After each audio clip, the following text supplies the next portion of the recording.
Terms such as constructivism, critical pedagogy have gained much currency in our own times. What do we mean by these terms? What are the pedagogic implications of these terms? Today, we talk about social constructivism, which is a branch of cognitive psychology. The basic claim is that children construct knowledge, and the role of the teacher is to facilitate the construction of knowledge. When it comes to teaching of English, we have to ask the question, how can we help the learners construct knowledge of English? But before that, we have to address ourselves to another question. What do we mean by knowledge of language? For years, teachers were teaching facts of language such as vocabulary, structures, and so on. It was assumed that by teaching these bits of language, we can help children learn knowledge of language. We have to realize that there is a world of difference between learning language facts consciously and acquiring the language system in a non-conscious way. It was Stephen Krashen who first made the distinction between learning and acquisition. Learning means learning about language, learning about words, structures, and the many nuances of language. Whereas acquisition means acquiring the language system, which is totally a non-conscious process, just like we are acquiring the mother tongue. So how do we help the children acquire language? Of course, it cannot be by teaching them structures and vocabulary and other things which are usually taught in the classroom. We cannot go in a linear mode because language acquisition is not a linear mode. It happens in a cyclic process. So you cannot begin with letters and then go to words and then to sentences and finally the passages. Mothers across the world do not talk to children using words or sounds. They talk to them. And that is why we talk about the typical mother is, where the child is the center of the mother's talk. Mother talks about the child, the needs of the child. And there is no intention to teach anything. In the classroom, of course, teachers have to bear in mind that they have to ultimately help the children acquire language. But they must also remember that it cannot be a process that can be done, by teaching different facts of language.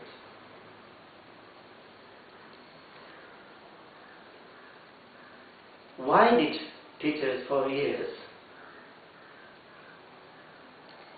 begin with teaching letters? Maybe they assume that they are following the principle of going from simple to complex. Letters are very small and therefore they are simple. So smallness is taken as the criterion for being simple. Had smallness been the criterion, then it would have been much easier to teach about atoms because it is a very small thing that we can conceive of. What makes something simple for the child is not the smallness, but whether it is belonging to the experiential orbit of the learner, whether the child can make sense of it. The letters are quite abstract, and child can make no sense of them. Similarly, when the teacher shows some objects or some pictures and says something like, this is a pen or this is a book, they assume that children will understand it.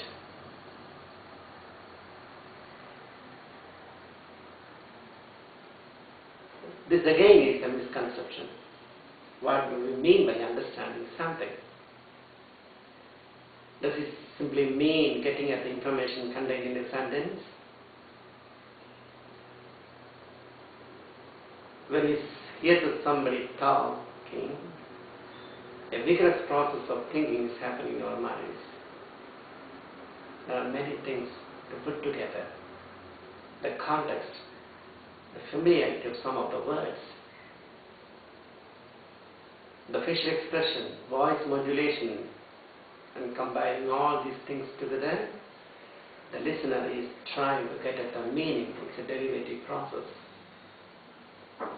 This instantaneous process cannot be replaced by supplying the information contained in the sentence. Take the case of a teacher showing an object and saying, this is a pen. What will the child understand from this sentence? When the teacher says, this is a pen, we expect that a corresponding text is generated in the mind of the learner. But when the child looks at the pen, a number of texts are possible. It's a nice pen, it's a black pen, I like this pen, and so on. So there is absolutely no match between what the child listens to and what when the text is generated in the mind of the learner. When a teacher says this is a pen, every child should think that this is a pen and not something about the pen.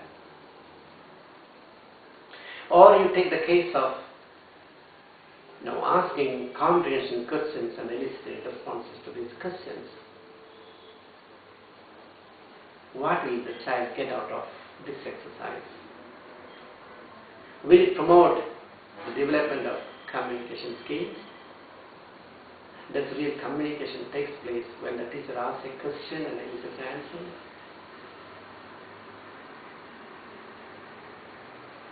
Well,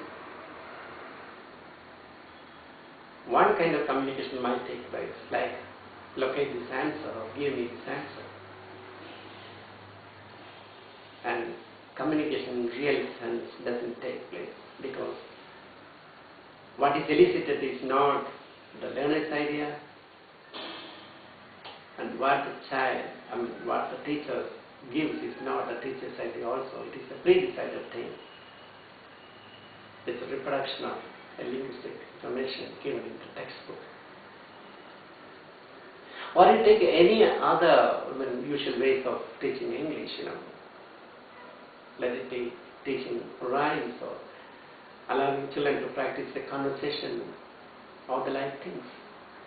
In all these cases, we have the child learn bits of language, learn something about language. And that process is not what is intended, what is meant by the process of acquiring language. So, we have to think about a holistic treatment to facilitate language acquisition.